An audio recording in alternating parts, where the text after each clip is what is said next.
Oh, goody. Alright, what's going on everybody? Zombies here again, and today we're back with another Marvel Snap video. So today we've got the best decks for all pools for the new location dropping tonight, Camp Lehigh. This one says, when it reveals, add a random 3-cost card to each player's hand. I really like that we're actually getting a location like this because it means that you don't actually have to build your deck super into it. You can just kind of play whatever you want and really not be super affected by the new location. And honestly, I think we could use more of these in the game to break up some of the more restrictive ones we've been getting recently. But we do have some decks here that do try and utilize this effect, even though this isn't one that a ton of decks can really build themselves around. So starting out with Pool 1, we have our Pool 1 Devil Dinosaur deck. Just pretty standard Devil Dino deck here. Just a lot of the good cards to keep our hand nice and full. Moon Girl doubling up on the Dino. Cable keeping the hand full. Sentinel really good for tempo and just refilling that hand. And then just a lot of the other good Pool 1 cards here. Chavez for some consistency. Mr. Fantastic lets us fight for multiple lanes. Cosmo to shut down powerful ongoing abilities. Angela still one of the best 2-drops. Nightcrawler gets to move around, can buff Angela and then move out of the lane. Just a lot of good Pool 1 cards here, and Dino is really our main payoff because our hand will be bigger from this location. Moving on to Pool 2, we have some upgrades to the Devil Dinosaur deck. The main upgrades we're seeing in Pool 2 here are Iceman for some powerful early game interaction to make an opponent's card cost more. Storm, really powerful Pool 2 card that can just close down a lane, and then we only have to worry about fighting for one lane, so very nice and effective since we have a lot of early game cards here. Agent 13 replaces Mantis as it is less conditional of an effect and keeps our hand nice and big for the dinosaur. And then Shang-Chi, the other card we're adding here from Pool 2.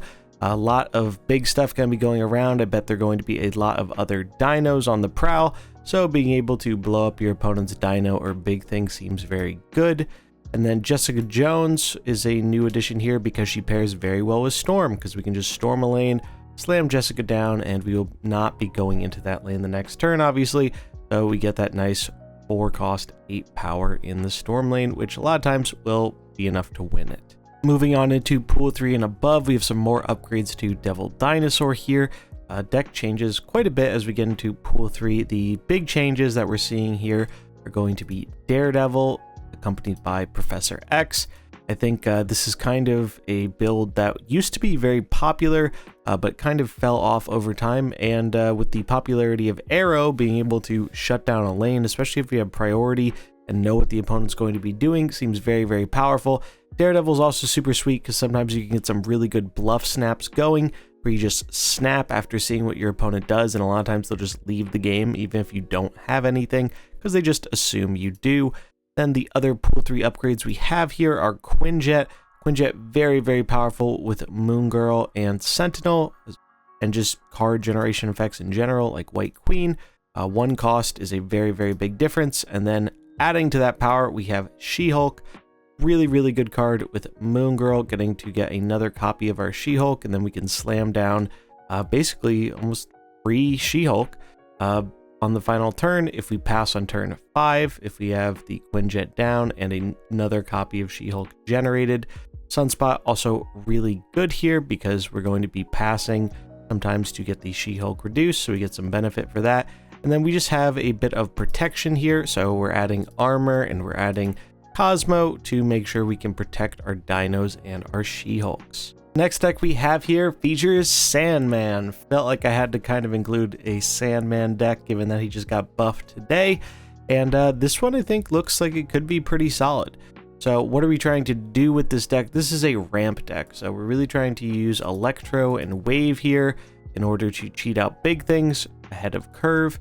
Jubilee also helps us do that and has some nice synergy with Odin, who works well with a lot of the other cards in our deck, such as Dr. Doom, Arrow, Magneto, etc. Ebony Maw gives us a very powerful early game play, and we are still able to play into that lane with things like Dr. Doom later on in the game. Sunspot because we're going to be ramping mana and sometimes floating some of it, so he'll just naturally pump up over the game and gives us something to do in the early game when we don't draw our ramp. Jubilee, kind of a pseudo ramp card here, as it is a good way of cheating out our bigger things. Leech, just because playing Leech on turn 4 can be pretty good sometimes, even turn 5 versus certain decks. Leech is just real annoying, and it wouldn't be a Sandman deck if it wasn't annoying.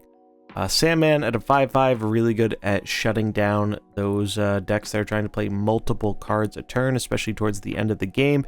And with our ramp packages here, we're trying to get him down as early as turn 4. Arrow, I mean, what's there to say about Arrow? Arrow's just a really busted good card, especially when your opponent can only play one card a turn. Doom lets us spread out our power, even though we're only playing one thing a turn. Odin lets us rebuy our powerful effects. Chavez for the high roll off of Jubilee, as well as making us draw our ramp a bit more consistently. And Magneto for moving the opponent's stuff around and just being a big body. Next up, we have a discard deck. So the nice thing about this one is we can leverage that extra resource of getting a free card in hand as some discard fodder in order to pump up our Morbius, as well as just have an extra thing to discard.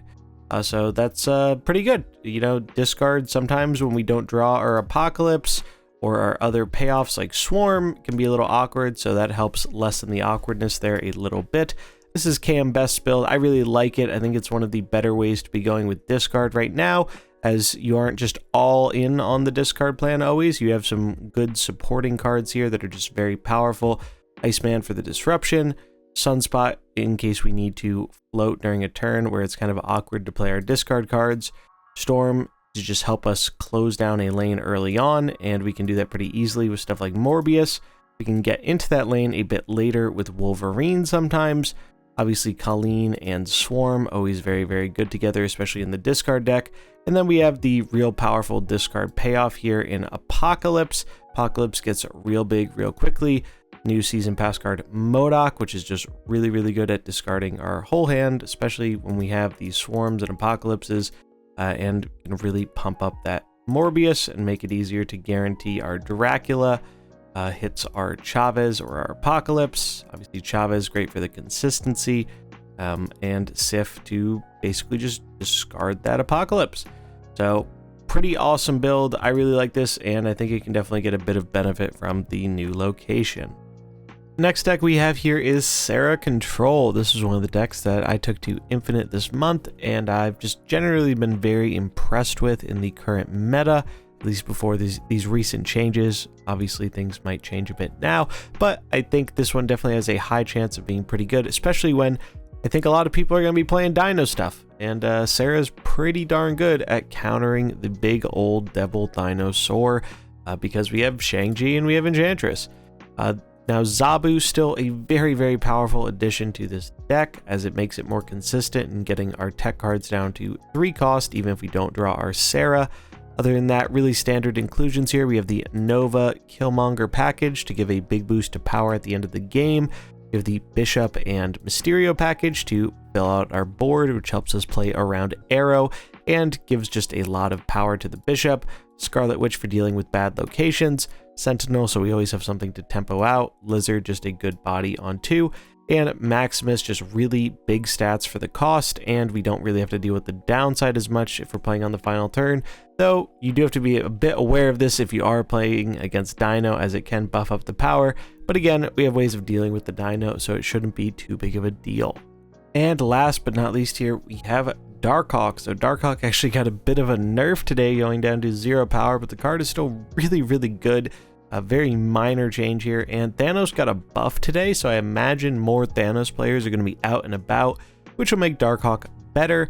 Darkhawk goes really well into the Dino Shell, so this naturally makes a lot of sense with the location.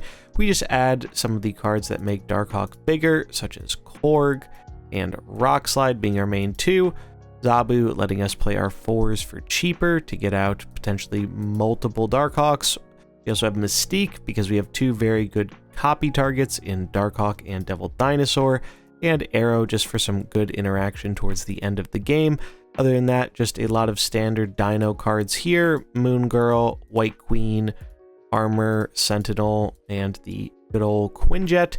So pretty standard list here, but even after the small nerf to Darkhawk, I think the card is rather well positioned because Thanos is going to be out and about. It's one of the best decks in the game right now, and as long as that remains the case, I think Darkhawk stands to benefit, and the Dino Shell in general just benefits from the location. Those are all the decks we have for the new location, Camp Lehigh, and that is going to wrap it up for this video. If you enjoyed it, remember to like and subscribe, and I'll catch you in the next one.